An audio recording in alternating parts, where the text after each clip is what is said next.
Ну что, всем привет! Всех приветствую на канале Ускорение. Это наш очередной, уже забыл какой по счету, выпуск. И снова в центре вашего внимания электромобиль. Перед вами BYD Yuan Plus. Разгон до сотни за 7 секунд.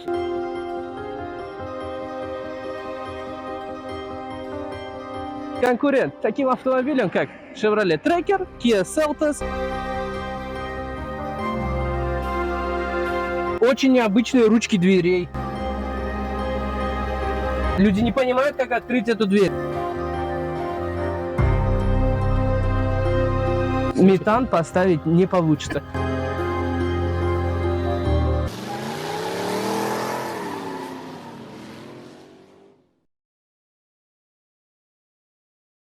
Друзья, мы живем с вами в интересное время, когда монополия на автомобили в Узбекистане тихонечко, очень мелкими шагами пока, но растворяется. Каждый день на дорогах появляются все новые и новые автомобили, и китайцы этому очень сильно способствуют.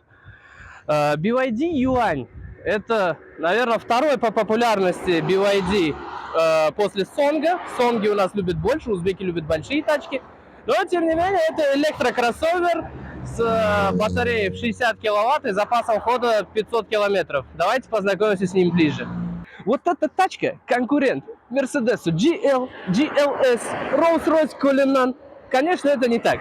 Но конкурент таким автомобилям, как Chevrolet Tracker, Kia Seltos и прочим компактным кроссоверам. Она не среднеразмерный, она компактный, но при этом кроссовер за 29 тысяч долларов, за 30 тысяч долларов, ну, смотря у кого вы покупаете, привозите ли вы их сами, ждете 60 дней, либо вы покупаете у официального дилера, вы возьмете этот автомобиль в пределах 30 тысяч, что делает его и по ценам прямым конкурентом Селтосу. Да, она дороже Трекера, 5 тысяч, но я уверен, что каждый человек, кто прокатится в этом автомобиле, поймет то, что она дороже не зря. Неделю назад произошло очередное повышение цен на бензин. За этот месяц уже второе. Теперь за литр 92-го бензина вы отдадите 9200 или 9500, 9600, хрен знает. Я уже не интересуюсь ценами на бензин, потому что электро это 300 сум киловатт, 295. 92-й вы не зальете ни в Seltos, ни в Tracker, потому что там турбина, нужно заливать 95-й. Поэтому, несмотря на то, что этот автомобиль дороже, он обходится вам дешевле. В предыдущих видосах на нашем канале я уже рассказывал, насколько выгоднее обладать электромобилем. Это касается не только топлива, но и обслуживания. Они очень дешевые в обслуживании. Поэтому разница в 5000 вам окупится за определенное время владения. Но помимо того, что это выгоднее, просто человек, который садится в этот автомобиль, уже поймет, за что он переплачивает. Из крутых вещей полностью кожаный салон, да, например. Ну, то, чего нет в конкурентах, я вам расскажу. Да, какие-то вещи эти есть определенно в разных автомобилях. Мы будем его сравнивать с непосредственными конкурентами. Вот что у него есть, то, чего нет у непосредственных конкурентов. Полностью кожаный салон, спортивные ковшеобразные сиденья, разгон до сотни за 7 секунд, до 52,9. Куча всяких примочек, автопилот второго поколения, удержание в полосе, адаптивный круиз-контроль, LED-лазерная оптика.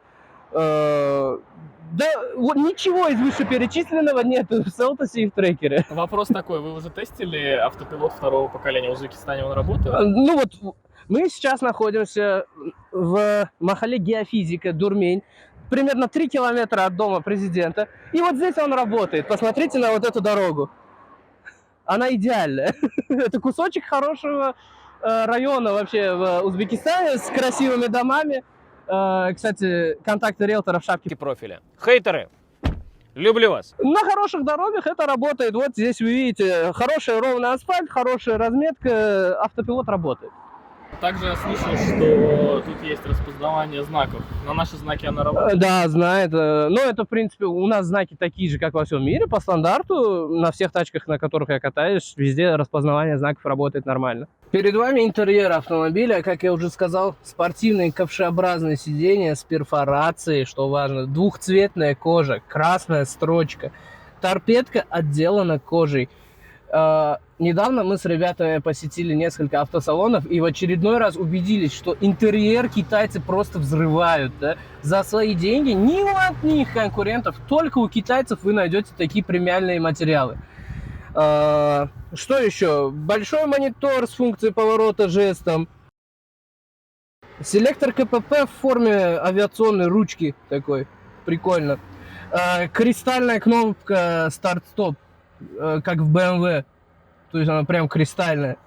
Хорошая музыка, выборы вождения, климат-контроль. Очень необычные дефлекторы. Вернем монитор обратно. Он для тиктоков, наверное, да? Классный монитор. Монитор, мозги его, система заслуживает отдельного внимания. BYD топ. Как я уже сказал, двухцветный комбинированный салон, что важно. Сзади достаточно много места. То есть машина, да можно сказать, что семейная, если только у вас там не 4 детей. Нормально для всей семьи. Большой багажник, при этом она компактная. Несмотря на свои размеры, она не вызовет у вас проблем с парковками и с прочим, потому что здесь куча разных помощников, продвинутая камера. Есть 360 камеры, которые просто дают круговое изображение. Здесь с 3D-моделированием, с функцией прозрачного автомобиля. Ты видишь, что под машиной, чтобы не заехать в люк, да, или что-то. Ну, вообще, прям шикарно. Бар, беспроводная зарядка работает. Если вы понимаете, о чем я. Не то, что в Эвосах у нас на столах, да, стоят? Да. Маленький щиток приборов, но при этом крутой. Функционала больше, чем в Volkswagen. Вот здесь ролик про него. Вопрос в другом, про вот как раз-таки мониторчик спидометра. Он без козырька, он не засвечивается или у него матрица какая-то там стоит хорошая, качество этого? Не знаю насчет матриц, не сильно шарю в этом. Ну вот просто как сейчас... потребитель, как юзер, в солнечный день все видно. Ну вот просто смотри, сейчас как раз-таки тебе капает, точнее, солнце прямо напротив, и я все вижу. То есть проблем никаких нет. Руль обит кожей, не пластиковый, да, как в Volkswagen. Обит кожей с красной строчкой, мультируль с кучей функций, голосовым управлением. Здесь выборы режима автопилота, удержание полосы, адаптивный круиз-контроль, музыка. То есть, ну, все. Короче, полноценный мультируль. Очень крутой. А по высоте, по вылету он регулируется? Да.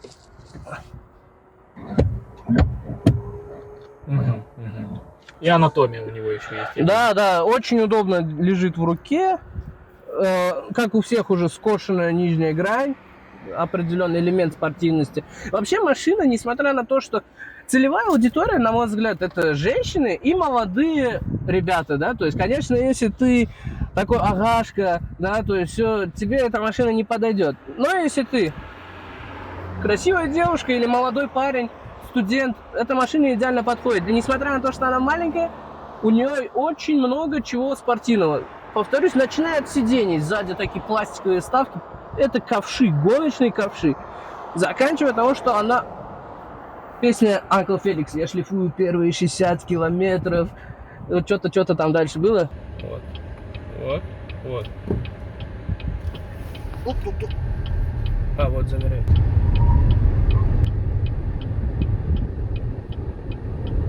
Сто 7,4. Нормально. 0,50, 2,9 секунды. Она 60 километров, первые 60 километров разгона шлифует асфальт.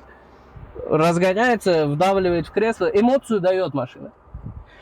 Дальше. Это BYD. BYD отличается от других китайцев очень крутой головой, да, головным этим устройством.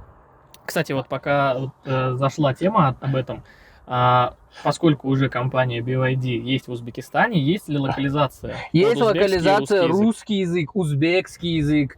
Она полностью на английском, без никаких иероглифов. Здесь иероглифов нет, здесь иероглифов нет. Она официальная. Поэтому, ну, BYD в этом плане лидер. Вообще не скрываю, потому что хоть сам вожу ГАК. Ага, а вопрос такой, не было ли проблем с программным обеспечением, как тогда, когда ты столкнулся с этим в Volkswagen, нет, когда у вас умерло все? Нет, такого не было, да, она обновляла систему. Здесь такого нет, потому что она официальная. Здесь, пожалуйста, прикиньте, китайцы с завода устанавливают Яндекс, музыку и Яндекс.Карты, потому что они понимают, что это рынок СНГ, где это больше всего используется. Пожалуйста, вот тебе Яндекс.Мапс с завода установленный вот сюда. Он вообще на русском языке здесь. Климат, конечно, в Гаке был поприкольнее. Объективно, Ну было там поинтереснее. интерфейс был получше. Хорошо, про сиденье я хотел еще спросить. Они оба механические или водительское, или электро? А здесь механика, что ли? Тут механик. А, да, я даже не знал. Прикиньте, я не знал, сколько езжу на машине. Нет, здесь полностью электропакет. Мгм. Вопрос такой, память сидений. Память сидений нет, Ох, даже в максималке. мгм. Нужно понимать то, что это не премиум сегмент. То есть, если вы хотите память сидений и ездить на BYD, покупайте Han, покупайте танк, покупайте Seal, то есть премиум сегмент. Мгм. Плюс я вижу, это парящая панель, там еще внизу есть пространство. Это, кстати, характерная черта всех электричек. Да что Volkswagen, что GAC, что здесь везде парящие панели. Это удобно. Это кайф. Гитарки в дверях прикольные. Ну и самая отличительная черта BYD. Мы, кстати, могли вместо петлички использовать бы вот это. А ты можешь как-то сейчас подключить его? Потому что я видел Могу. такое у Михеева и Павлова на обзоре на Хан. А, они Хана? Они Хан обозревали китайский, и в той версии в максималке было караоке. Забирай меня скорей, увози за 100 морей и целуй меня везде, я ведь взрослая уже. У каждого бренда есть свои отличительные черты. Отличительная черта BYD — это они в каждую тачку кладут микрофон. Че, погнали? Это с подружками, короче, сели, разрядились на дороге и включили. Мы недавно гоняли в горы на этой тачке. Брат был за рулем. Я сидел здесь, я просто устроил всю дорогу концерт Меладзе. А Лепса что не пел? Как-то его надо было подключать. Он разбирался. А это на андроиде башка? Башка нет, BYD система. У него здесь, смотри, BYD Market. Раз. Раз.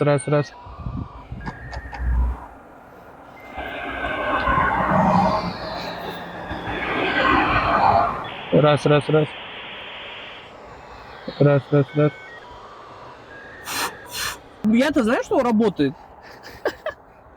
Ставшие трендом сенсорные плафоны, большая панорама, открывается хорошая шторка, которая обеспечивает, потому что не жарко тебе. И мошки не залетают. Да.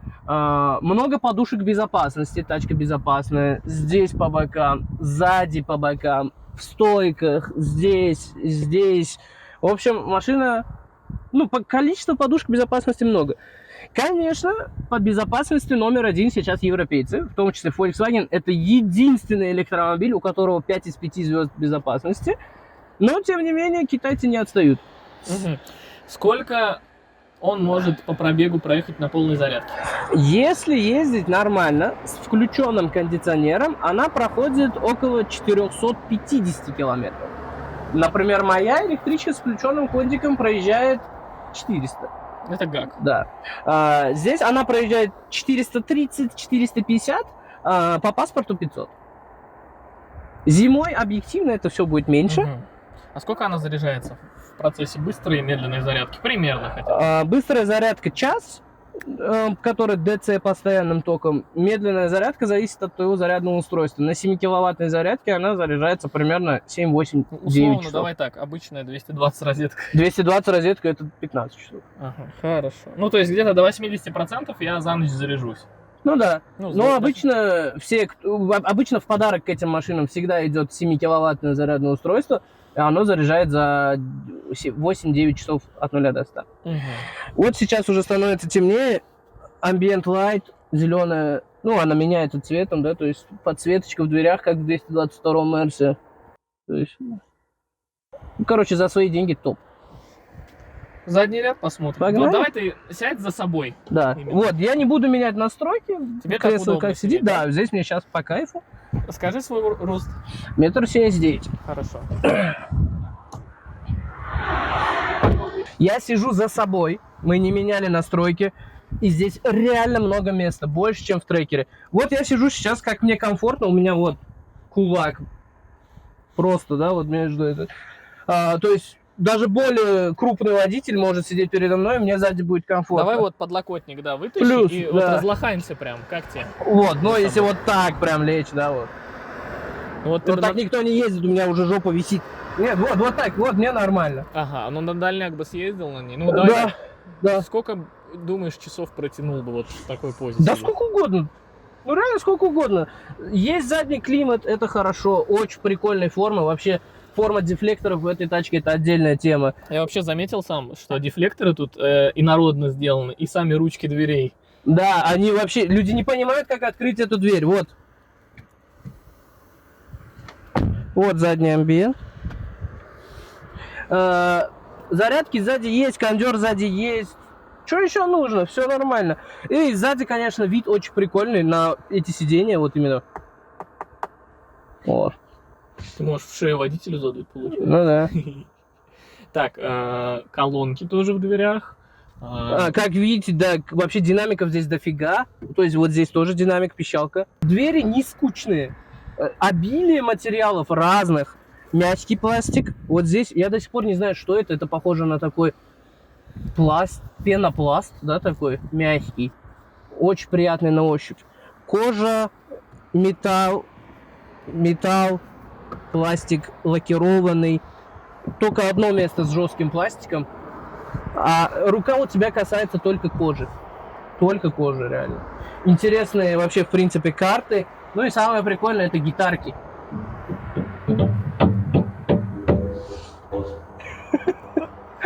Машина изнутри кажется больше, чем снаружи. Снаружи это компактный кроссовер, но изнутри здесь место почти так же, как в Volkswagen. BYD. Как в том мемчике, да? Как видно, багажник не сильно прибранный. Спасибо нашему оператору. Но зато наглядно показывает, что здесь поместится. Багажник здесь небольшой. Как я сказал, что сзади в салоне место почти так же, как в Volkswagen, но машина меньше. Почему? За счет того, что здесь объективно меньше багажник. В Volkswagen можно спокойно разместить 3 больших туристических чемодана, знаю в силу своей профессии. Здесь 1, даже не 2. Багажник меньше, чем в Гаке, меньше, чем в Volkswagen, меньше, чем в Kia K5. Багажник небольшой, имейте это в виду. Запаски здесь, конечно, нету, как и везде. Зато ты сменную обувь, я вижу, носишь с собой. Зато это, кстати, фишка всех электромобилей. Ремкомплект для шины. Но если в Volkswagen самозаклеивающиеся шины, как в президентских тачках, да, то есть, в принципе, ты выстрелишь туда, она заклеится сама. Здесь, если ты продыряешь шину, вот тебе, пожалуйста, комплект пены. Это типа жидкая резина. Да, туда забрызгиваешь ее. У тебя есть сразу в комплект кладут компрессор, чтобы надуть шину. Ну и едешь дальше, в принципе. А запаска? Запаски нету, но это электромобиль. Хорошо, самый главный вопрос, который любого узбека, наверное, будет. Метан поставить не получится. Люди думают, что это был прикол, когда увидели BYD Song Plus в сервисе, где устанавливали метан или пропан. Ребята, это не прикол. В BYD Song можно установить пропан. Есть гибридные версии, и они тратят 4 литра бензина на 100. Плюс их можно заряжать от розетки. Они и как электромобиль, и как бензин. И наши узбеки ставят туда метан, пропан, и они тратят на 100 вместо 4 литров бензина 5 литров метана. 5 литров метана это 10 тысяч сумм. На 100 километров расход. Это мало, но чистый электромобиль на 100 километров потребляет 15 киловатт электричества. Это с запасом, это много. Вот у этой 13 расход. 15 киловатт электричества это 4500 сумм. Поэтому чистый электромобиль все равно выгоднее гибрида. Можешь еще раз, пожалуйста, багажник открыть? Так, получается, газ-лифты есть, но сервопривода нет, но заглушка под него есть. Должен быть, да. Но зато под такую комплектацию они уже продумали на зиму вот эту вот ручку для закрывания. Ага. И в багажнике есть освещение. Да. А USB там есть? Питание какое-нибудь? Нету. Но вот, кстати, в Volkswagen есть задние розетки. Это было Ну прикольно. да, я помню. Хорошо, что, прокатимся? Ну, поехали. Please fasten your seatbelt for your safety. Ты английский понимаешь? Что она сказала? Застегни ремень для своей безопасности. Я застегнул же. Это задний. А, я не застегнул. Да. Какая она дотошная. Самое прикольное, да, то, что я в своем гаке заглушку только здесь поставил, потому что у нее только здесь датчик, а здесь и сзади тоже датчики. То есть, когда человек садится и не застегнут, она это видит. А мне даже показывает, кто не застегнут сейчас, вон на экране. Задний правый. Да. Стоп, а как машина знает, что я тут сижу? Там Датчики датчик веса. на сиденье Да. есть. А, Наверное, это минус для некоторых людей, которые делают вот так и не слышат ничего в ответ. Но я, как человек, привыкший к электромобилю, понимаю то, что это кайф. Тебе не нужна шумка за 400 баксов, которая добавляет 500 килограмм веса твоей машине. Тебе не нужна какая-то виброизоляция. Ты едешь и кайфуешь от тишины и от плавности хода. Ну да, ты так едешь на дальняк, можешь не орать, когда разговариваешь с кем-то. Да. Тем более в этой тачке вот это включил, и вот так едешь просто. А автопилот? Да? О, Что, поворачивает? да. Вот прямая дорога. Ну как, она чуть-чуть дугообразная. Вот она поворачивает. Дорога. Давайте повысим скорость. 60. Ё-моё. Ё-моё. Мне, Там дерево. Мне страшно. Она подруливает. А, она видит желтую пол... Держи на руле. Ну да, вот, ну, типа, это, как в Тесле. Это все дальше. Очуметь. Можно, в принципе, что-то. Да-да-да, жестикулировать Да, как-то, монолог какой-то репетировать.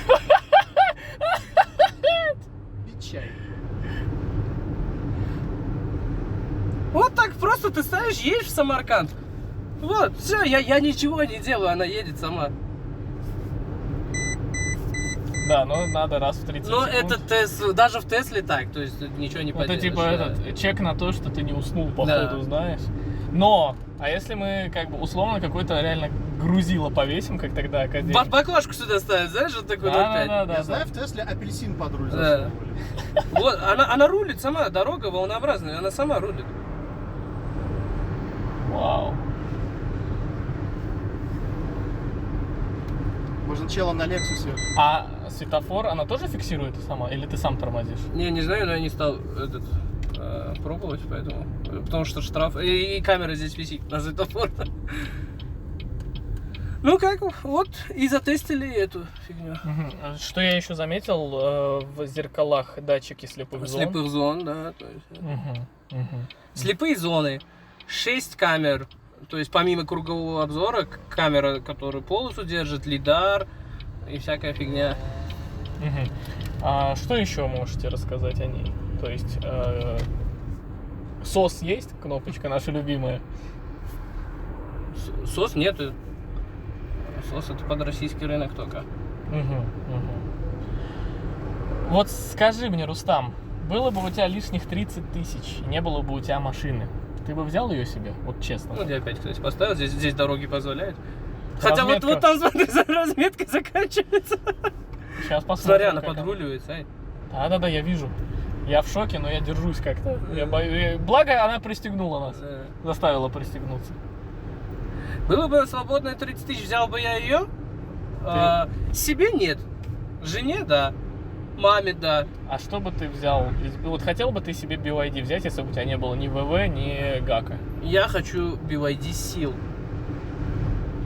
Видел? Нет, как он Ну, выглядит? это спорткар тоже такой. Ну а зачем тебе в городе? Вот ухаба она не фиксирует, походу, да. Да. Господи. Поэтому используйте эту функцию на ровных дорогах. Интересно, Volkswagen человек тоже замечает на дороге. Кстати, вот здесь можно выстроить этот необходимый размер, расстояние до следующей машины. Вот, поменьше сделать, побольше сделать. Вот сейчас будет интересно. Ногу на тормоз. Прощай, Саня. Ну-ка. Не-не-не-не-не-не-не-не-не-не-не-не-не. Она не готова еще к таким. А знаешь почему? Здесь разметка сдохла.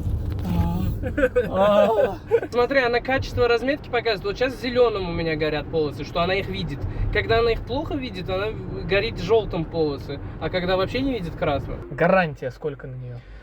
Это очень интересная тема, потому что когда человек покупает машину сам, пригоняет с Китая, он может это сделать дешевле, но вопросы гарантии ему нужно будет обращаться непосредственно в Китай сам. Я честно скажу, я не знаю, что по этому автомобилю, но не думаю, что как-то ситуация отличается. Но я знаю, что на BYD Song, самый массовый BYD в Узбекистане, да, наверное, и в мире, гарантия на батарею пожизненная, но там есть звездочка, конечно, как и во всех таких офферах. 1 миллион 250 тысяч километров. Ребята, это пожизненная гарантия на машину. Никто не проезжает столько в наше время. То есть даже таксисты так не ездят на машинах. Ну да, То наши есть, таксисты особенно любят после 100 тысяч километров скидывать машину. Да, За год наездил 100 тысяч и да, скинул. я в среднем, да, вот в нашей семье за год мы ездим, ну вот на Nexi за 7 лет владения 76 тысяч пробега. На Коптиве в среднем мы за год проезжали порядка 18 тысяч, да, то есть все. То есть при гарантии в 1 000 000 километров, даже если ты ездишь по 50 тысяч в год, это на 20 лет у тебя гарантия. Ну да. То есть, соответственно, то есть пожизненно. Больше 20 лет машину никто не юзает. А вот мне интересен такой юридический момент. Вот, например, я взял BYD-шку вот эту вот, которая типа пожизненная гарантия. Через 5 лет я ее скинул кому-то. Эта гарантия продлевает. Это действует на том владельце или нет? Я хочу быть с вами честен.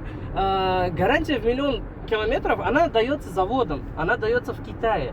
Понятное дело, что если у тебя здесь что-то с машиной случится, тебе обращаться нужно будет туда, и это практически нереально. Речь о другом. Речь о том, что если завод в 1,5 миллиардном Китае, где он продает больше всего автомобилей, готов давать такую гарантию, значит, они на чем-то основываются. Значит, у них есть на это причины и обоснования давать на эту батарею такую гарантию. Иначе бы они бы просто бы... Понятное дело, что здесь эта гарантия в 1 000 000 километров работать не будет. Здесь будет работать гарантия, которую вам дает салон. Как правило, это 150 тысяч километров. Вот. Но то, что завод дает такую гарантию, это о чем-то говорит. Но я спрашиваю о том, что если я ее передаю третьему человеку потом, после там, условно 50 тысяч, ну вот, кстати, на ГАК, юридически эта гарантия в 150, она будет распространяться? На ГАК, который я покупал, там в контракте было написано то, что при передаче автомобиля, то есть гарантия сохраняется, если есть официальный договор о купле-продаже. Если ты не так на руках, да, то есть продал, ее, тупо, да, ключ дал, бабки взял, а если ты договор делаешь, то... Ну, у нас-то по-любому с ПТСом не получится в ПТС просто вписать. У нас же официально все договор через нотариус, поэтому да, сохранится. Лазерная оптика, адаптивный свет, встречных водителей она не слепит дальним, можно не выключать, она сама его будет выключать. Ребят, спасибо за просмотр. На этом наш ролик подходит к концу. Ставьте лайки, подписывайтесь, пишите нам в директ, на почту, какой бы автомобиль вы бы хотели увидеть в следующем на обзоре. Постараемся его тоже купить. И вот сделай переход на эту машину потом. На вот эту машину.